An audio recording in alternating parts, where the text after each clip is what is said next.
ma ahan Washington mana ahan New Delhi waa Muqdisho caday muraayadii dalka hooyo oo ay ka muuqanayso iftiin iyo muunad gaar ah habeenkii zaid wax loo gataa maalintii dadka waxa u malaysaa in xaafada iska jiifaan meel kale isaga mashquulsan ganacsiga habeenkii masha Allah aad u socda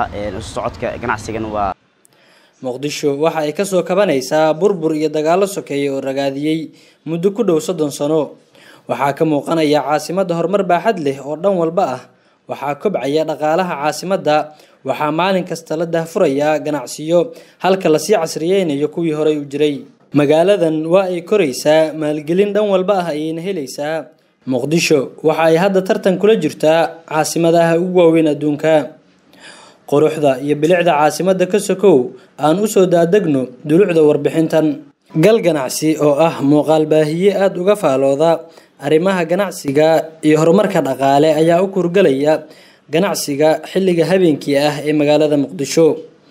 intii aan ku guda jirnay diyaarinta warbixinteena waxaan ku ogaanay in xilliyada habeenkii ay tahay waqtiga ugu badan oo ay shacabka caasimadu wax iibsadaan aadna u shaqeeyaan dadka leh ganacsiga noocyadiisa kala duwan warbixintan waxaan si gaar ah diiradda ugu saareynaa ganacsiga Muqdisho xilliga habeenkii ah ee wadada dheer ee Maka al-Mukarrama socodkeena waxa uu ka bilowday isgoyska dabka oo kamid ah goobaha ugu mashquulka badan magaalada Muqdisho waxaana goobtan ay kulmisay noocyo kala duwan oo ganacsi ah sida supermarketyo goobo lagu iibiyo macmacaanka goobo elektaroonig lagu iibiyo iyo dhammaan qaybaha kale ee ganacsi ee isgoyska dabka waxa ka jiray saxmad badan xilliga habeenkii ah gaar ahaan waqtigii aan booqanaynay isgoyskan Mas'uud Abdulle Afrax waa ganacsade waaye joogna u ahaa dhibaatooyinkii Muqdisho ay martigelisay goob yar uu ku ganacsanayay kuna taala dabka ayaan kula kulanay waxa uu ka sheekaynayaa Muqdisho iyo isbedelka ganacsi ee ka jira wadadan Maka al-Mukarrama gaar ahaan xilliga habeenkii ah habeenkii baa wanaagsan sababtu waxa waaye meesha aan ku ganacsado ayaa dadka mataqaana maartay u badan habeenkii ma muuqda isbedel dhanka ganacsiga Muqdisho ay sameynayso ma kala fiiriyo sanadadii hore waa muuqda isbedeladaas oo kale waxaa kamid ah ganacsiga oo mataqaana maartay furfurmaya ganacsiga oo mataqaana laba kacleeyay aad mataqaana maartay wax kala socdaan alxamdulillah waan sii wadanay socodkeena waxaan tagnay isgoyska shaqaalaha waa ay xiran yihiin inta badan goobaha ganacsi laakiin waxa jira kuwa si teel ah u shaqeynaya oo isgoyskan shaqaalaha ganacsiyada ku yaala habeenkii ma dhaqdhaqaaq badna waanu sii soconay ilaa aan gaarnay isgoyska Taleex waa goob uu ka jiro dhaqdhaqaaq ganacsi oo xoogan waxa ay halkan kulmisay supermarketyo waaweyn bangiyo goobaha dumarku ay isku qurxiyaan maqaayado casri ah iyo noocyo kale oo ganacsi ah waxaana xilligii aan booqanaynay la kulanay shacab badan oo halka ka dukaamaysanayay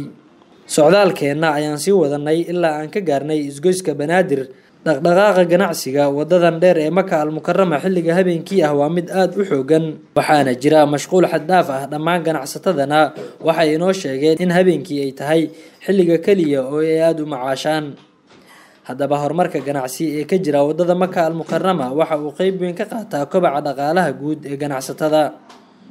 halkan waa goob lagu iibiyo taleefanada iyo elektarooniga qaybihiisa kala duwan waxa ka jira mashquul aad u badan qaar kamid ah macaamiisha halkan ayaa ka adeeganaya Ali Bashram waa ganacsade iibiya noocyada kala duwan ee elektarooniga waxa uu gal ganacsi uga sheekaynayaa isbedelka ganacsiga iyo xilliga kaliya ay aad u macaashaan magacaygu Ali Abdulle runtii ganacsiga habeenkii ganacsiga maalintii difference weyn u dhaxeeyo inkastoo hadda magaalada aad u soo kor u soo kacday oo ganacsiga habeen iyo maalin oo isku mid u yahay laakiin farqiga u dhaxeeya waxa tahay habeenkii iyo ganacsiga habeenkii zaid wax loo gataa maalintii dadka waxa u malaysaa in xaafada iska jiifaan meel kale isaga mashquulsan ganacsiga habeenkii masha Allah aad u socda socodka ganacsigan waa mid oo kor u socdo marka fiiriso Muqdisho 10 sano ka hor iyo maanta taagan yahay isbedel ganacsi weyn ku muuqda adiga sadar ma su'aal ka dhan runtii waa dareemi kartaa farqiga u dhaxeeya sanado ka hor Muqdisho see ahayd iyo ganacsigeeda iyo hadda farqi weyn u dhaxeeya waayo cid ku dhiirnaa kartay ma lahayn in ganacsi la furto telefoon la gato ama habeen la shaqeeyo ilaa 4 saac ilaa 6 saac qof walba cabsiya ku jirtay ganacsiga haddii oo 5 saac uu gaaro waa dhibaato fara badan ay imaan jirtay laakiin haatan la taagan yahay maasha Allah dhiirnaash fara badan Allah haystaa oo ganacsiga aad u socdaa oo ma jirto wax cabsiya magaaladana waa shidanta habeenay maalinna waxay aad iyo aad u kala kacsantahay magaalada iftiinkeeda baxaayo waxa arkaysaa dad habeenkii maalintii dhan jiifo oo habeenkii bis markii la gaaro soo baxo oo wax soo gato ku raadiyo habeenkii la bis ama maalin shaqaysan oo wax aan gadan oo suuqan waxaan ka raadsan marka farq weyn u dhaxeeya habeenay maalin sanadkii hore iyo sanadahan farq weyn u dhaxeeyo maasha Allah ganacsigu waa halbowlaha nolosha bulshada oo dhan qaar kamid ah shacabka Muqdisho ayaan wax ka weydiinay xilliga ay aad wax uga iibsadaan ganacsiyada ku teedsan wadada Maka al-Mukarrama ganacsiga maalintii kan habeenkii ka fiican على صوبنا على سبيل dadka badan maalintii soo baxan habeenkii socodka badan yahay soo baxan maalgashiga aad u batay waxyaabaha yar yarka oo aad ka loo jecel yahay ayaa habeenkii sida moobilada ganacsiga dharka sida kobashiinada kale waxyaabahaas un bay dadku u badiyeen maalintiina sida dadkina wax bartaan inay waxyaabaha hay'adaha waxyaabooda ay ka shaqeystaan ganacsiga waaweynka habeenkiina oo ka duwan yahay sida waqtiyada hore haddana supermarketyada soo badanayo waxyaabaha aad ku bannaay dhicinad habeenkii sida caasimadaha kale sida Kenya iyo Uganda kale waxay la mid tahay in habeenkii maalintii Soomaaliya ay ka sii wanaagsanaaneeso marba marka kale waqtiga kale dharkii hadirta waa aragtaa banaantir aad bay uga duwantaa meelaha kale moobilada ganacsiga hoteeladii waxyaabaha dhan aad isku socodka dadkii bajaajadii wax dhan aad bay wanaagsantaa wax walbana waxa asal u ah amniga iyo wadanka dakhliga mar walba dadku amniga helaan waxay helayaan ganacsiga iyo la maalgeliyo hadda waxa soo ifaxay ABS bankiyo badan